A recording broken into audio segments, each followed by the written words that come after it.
ప్రేక్షకులకి నమస్కారం. గోపురానికి స్వాగతం.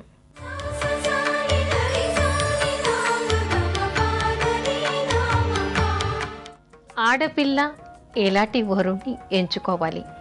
సమాజంలో ఇదొక పెద్ద సమస్యగా కనపడుతోంది. ఎందుకంటే ఈ రోజుల్లో అమ్మాయిలు బాగా చదువుకున్నారు, ప్రజ్ఞులయ్యారు, వివేకవంతులయ్యారు. వాళ్ళ ఆలోచనలు, వాళ్ళ ఇష్టాయిష్టాలు వాళ్ళకి ఉన్నాయి. పూర్వకాలంలాగా తండ్రి తల్లి ఎవరిని చూపిస్తే తల ఉంచి వాళ్ళ చేత తాళి కట్టించుకోవట్లేదు. మరి వాళ్ళకి కూడా ఎంపిక అనేటువంటిది ఇక్కడ మిగిలిపోయింది. వాళ్ళు ఎంచుకుంటున్నారు. అయితే ఎలాంటి వరుణ్ణి వాళ్ళు ఎంచుకోవాలి, అలాంటి విజ్ఞత వాళ్ళకి ఉందా? అసలు ఆడపిల్లలు అబ్బాయిల్ని ఒక పట్టాన నచ్చట్లేదు. ఎందుకు అంటే కారణాలు చాలా సిల్లీగా ఉంటున్నాయి. నిజమే, తనకి సమానమైనటువంటి చదువు ఉన్నవాడిని ఎంచుకోవాలి, తనకంటే ఎక్కువ వయసున్నవాడిని ఎంచుకోవాలి, తనకి ఏడూ జోడుగా ఉండేవాడిని ఎంచుకోవాలి, మంచి సంస్కారం ఉండాలి, మంచి సాంప్రదాయం ఉండాలి, వాళ్ళ స్థాయికి తగిన వాళ్ళు ఉండాలి, ఎంతవరకు పర్వాలేదు. సంస్కారవంతుణ్ణి ఎంచుకోవాలి, అది పర్వాలేదు. కానీ ఎలాంటి ప్రశ్నలు అమ్మాయిలు అడుగుతున్నారో చూస్తే చాలా ఆశ్చర్యం వేస్తోంది. వీళ్ళకి చదువు ఏం నేర్పిస్తోంది అని ఒక ప్రశ్న మిగిలిపోతోంది. కొంతమంది అమ్మాయిలు ఏమిటంటే, నేను డాక్టర్ని కాబట్టి నాకు డాక్టరే కావాలి అనే పట్టుదల పట్టడం. సమాజంలో వీళ్ళకి ఈ రోజుల్లో చూసేది ఏమిటంటే, స్థాయిని చూస్తున్నారు, అందాన్ని చూస్తున్నారు, పొడవును చూస్తున్నారు, సంపాదనని చూస్తున్నారు, వెనక ఉన్న ఆస్తిపాస్తుల్ని చూస్తున్నారు. వీటికి తోడు జాతకాలు కుదరాలి. ఇవన్నీ కుదిరినప్పుడు ఈ అమ్మాయికి డాక్టరే కుదరటం అంటే చాలా సమస్య అయిపోతుంది. మరొకటి, దొరికినా కూడా ఇంట్లో రేపు మా పిల్లల పరిస్థితి ఏమిటి అనేటువంటి ఆలోచన వీళ్ళకు ఉందా? నేను డాక్టర్ని కాబట్టి నాకు డాక్టరే కావాలి అనే విషయం చాలా బాగుంది. ఇద్దరు భార్యాభర్తలు ఒకే ప్రొఫెషన్లో ఉంటే చాలా బాగా పైకి రావచ్చు, చాలా సేవలు చేయొచ్చు.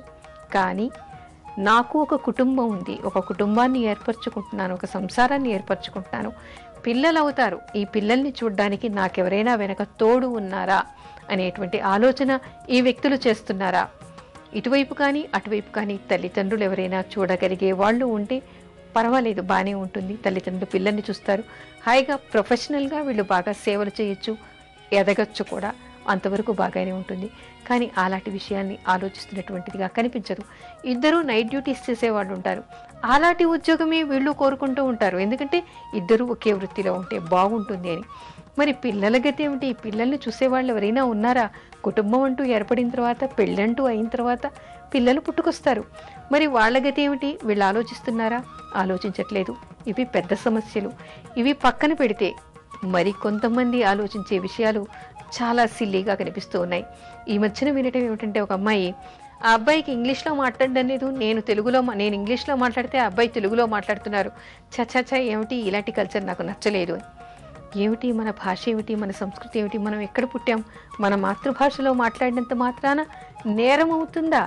అంటే వాళ్ళకి ఇంగ్లీష్ రాదనా? తనతో సమంగా చదువుకున్న అబ్బాయి తెలుగులో మాట్లాడడం కూడా నచ్చనటువంటి స్థితిలో వీళ్ళు ఉన్నారు. అంటే ఏమిటి, కేవలం ఇంగ్లీష్లో మాట్లాడితేనే సంసారానికి పనికొస్తుందా? ఏమిటి వీళ్ళ ఆలోచన పద్ధతి? ఇంత సిల్లీగా ఆలోచిస్తున్నారు. మరికొంతమంది అబ్బాయికి దువ్వుకోవడం కూడా సరిగ్గా రాదు, చిచి ఇలాంటివన్నీ చేసుకోవడం ఏమిటి, రేపు నేను అన్నీ నేర్పించాలా? అసలు ఇవి సంసారిక జీవితంలో ఇవి సమస్యలు అవుతాయా?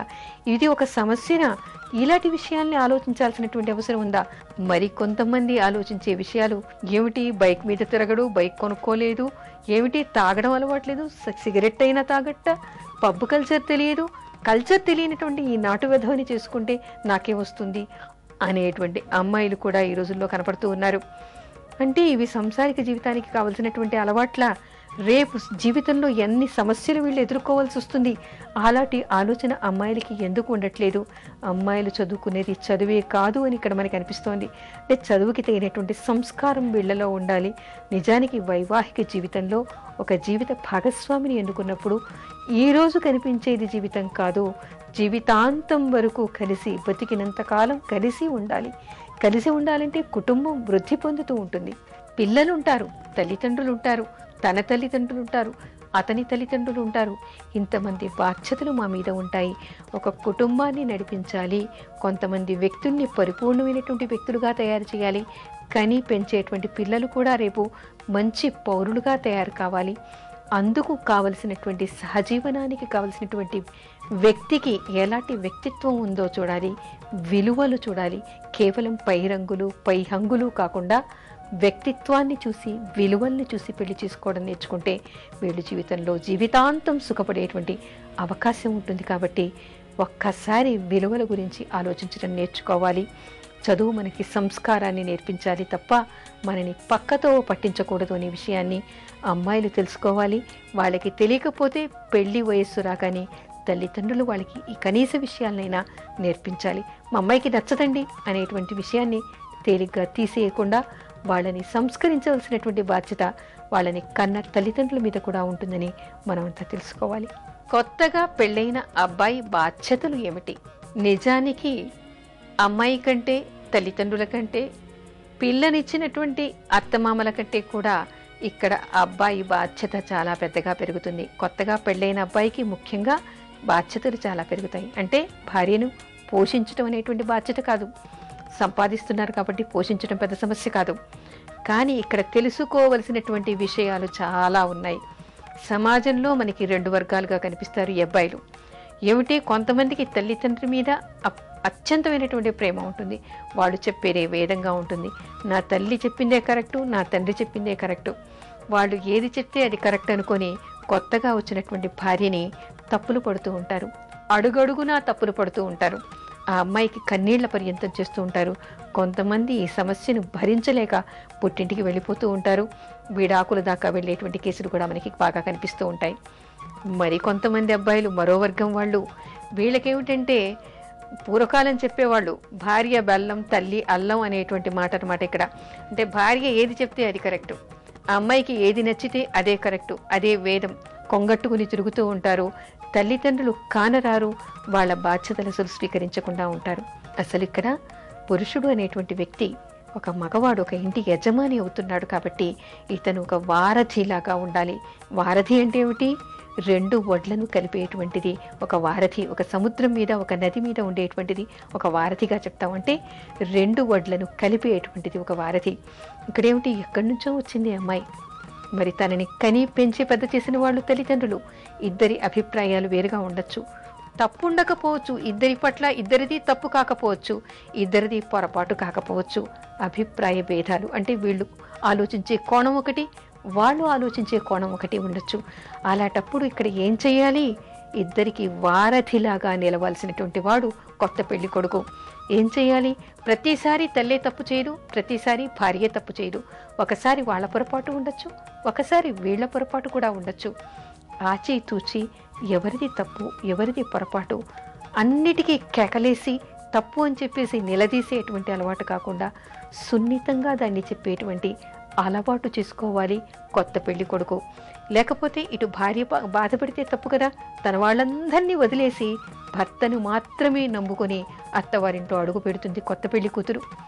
మరి తల్లిదండ్రులు చిన్నప్పటి నుంచి తనని కన్ని పెంచి పెద్ద చేసి ఎన్నో తప్పుల్ని భరించి ఎన్నిటికో కష్టాలకి వచ్చి ఇంత వాళ్ళని చేస్తారు తల్లిదండ్రులు. మరి వాళ్ళని కూడా చూడకుండా ఉండకూడదు. మరి ఇద్దరి మధ్యన తగు వచ్చినప్పుడు ఏం చెయ్యాలి? ఎవరి తప్పు తెలుసుకోవాలి.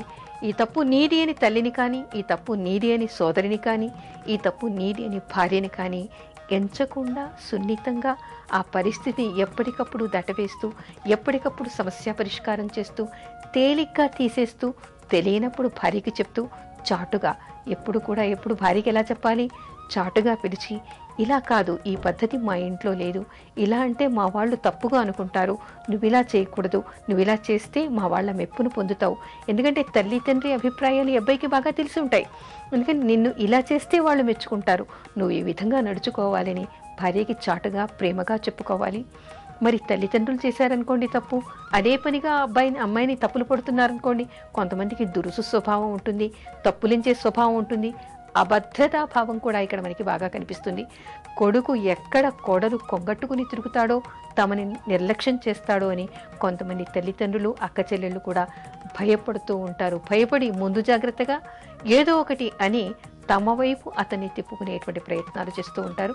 చాలా కుటుంబాల్లో ఇవి సహజంగా కనిపిస్తూ ఉంటాయి. అలాంటప్పుడు తమ తప్పు ఉన్నప్పుడు, అమ్మా నీ తప్పు, తనేం తప్పు చేయలేదు అని చిటికి మాటికి తల్లిదండ్రుల్ని కసురుకోకుండా అమ్మా తనకి తెలియదులే, నేను తర్వాత చెప్తాను, ఇలా కాదు, నేనెప్పుడూ మీ వైపే ఉన్నాను, నేను మీకెప్పుడు అన్యాయం చేయను, నేను మీ వాడిని అనేటువంటి ధైర్యాన్ని, అనేటువంటి ఒప్పందాన్ని, అంటే వాళ్ళకి ధైర్యం కలగాలి, ఈ కొడుకు మమ్మల్ని వదిలేసి వెళ్ళిపోవట్లేదు, అంటే ఎక్కడికో పోడు కానీ మానసికంగా దూరం అవుతున్నాడు అనేటువంటి భయాన్ని తల్లిదండ్రులకు లేకుండా ఆప్యాయంగా వాళ్ళని పలకరించడం, ప్రేమగా వాళ్ళతో ఉంటూ, ఇంకొంచెం వాళ్ళ పట్ల బాధ్యతగా ఉంటూ, వాళ్ళకి కావాల్సినవి అందిస్తూ ఉంటూ, నవ్వుతూ ఉంటూ, వాళ్ళ బాధ్యతని చూస్తూ ఉంటే, అమ్మ మా కొడుకు మా వైపే ఉన్నాడు, ఎప్పుడు కూడా మమ్మల్ని దూరం చేసుకోడు అనేటువంటి ధైర్యం తల్లిదండ్రులకు కలగాలి. అదేవిధంగా భార్యకి, నా భర్త చాలా మంచివాడు, ఏం చేసినా నాకు అందరి ముందర నన్ను తిట్టడు, అందరి ముందర నన్ను కేకలు వేయడు, చాటుగా చెప్తాడు, నిజమే నేను పొరపాటే చేశాను, నేను ఇలా చేయకూడదు అని అమ్మాయి నేర్చుకుంటుంది. ఇప్పుడు తన భర్త తనవాడు అనేటువంటి నమ్మకం కలిగినప్పుడు, తన మీద ప్రేమ పడతాడు అనేటువంటి నమ్మకం కుదిరినప్పుడు అతను ఏ చేయమంటే అది చేయడానికి ముందుకొస్తుంది, తననే దైవంగా కొలుస్తుంది, ఆరాధిస్తుంది.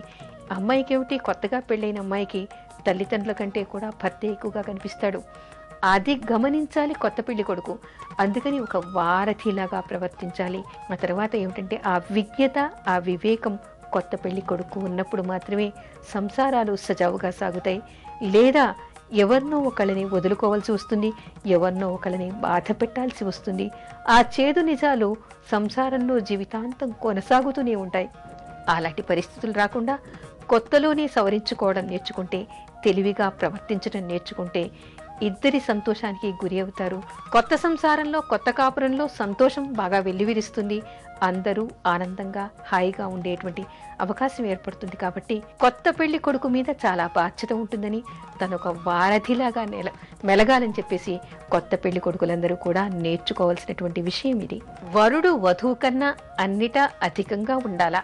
మనకి శాస్త్రాలు ఏం చెప్తున్నాయి? వరుడు వధువు కంటే వయస్సులో పెద్దవాడయ్యి ఉండాలి అని చెప్తున్నాయి. నిజమే, ఇదందరూ అంగీకరిస్తారు.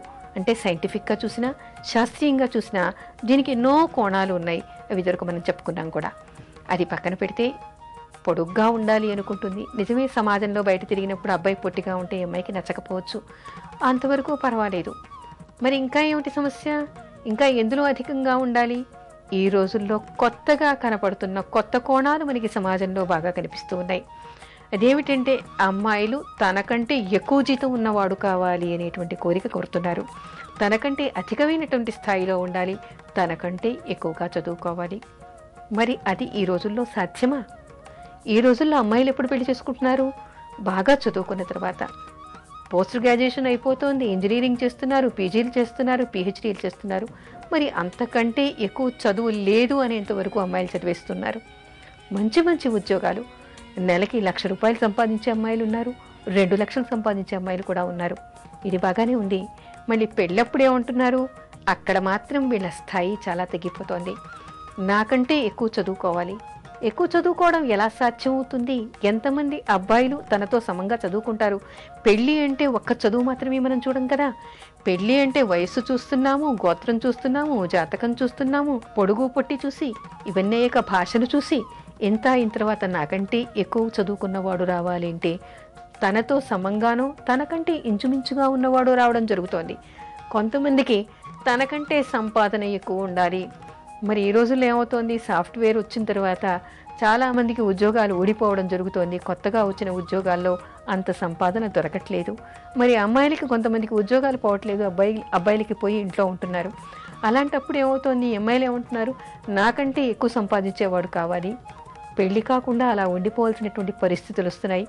ఒకవేళ పెళ్లి కుదిరినా కూడా ఇంచుమించుగా అమ్మాయిల తల్లిదండ్రులు, ఆ తర్వాత అమ్మాయి కూడా అసంతృప్తికి ఫీల్ అయ్యేటువంటి అవకాశాలు మనకి కనిపిస్తున్నాయి. మాటలు కూడా వినపడుతున్నాయి.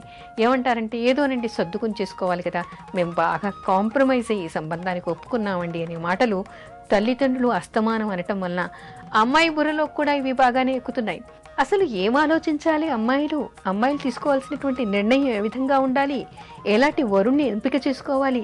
అధికం అంటే ఎందులో? కేవలం డిగ్రీలు మాత్రమేనా? ఒక స్థాయికి చేరిన తర్వాత స్త్రీ కానీ పురుషుడు కానీ తన భాగస్వామిని ఎన్నుకున్నప్పుడు విలువలు మాత్రమే ఆలోచించాలి.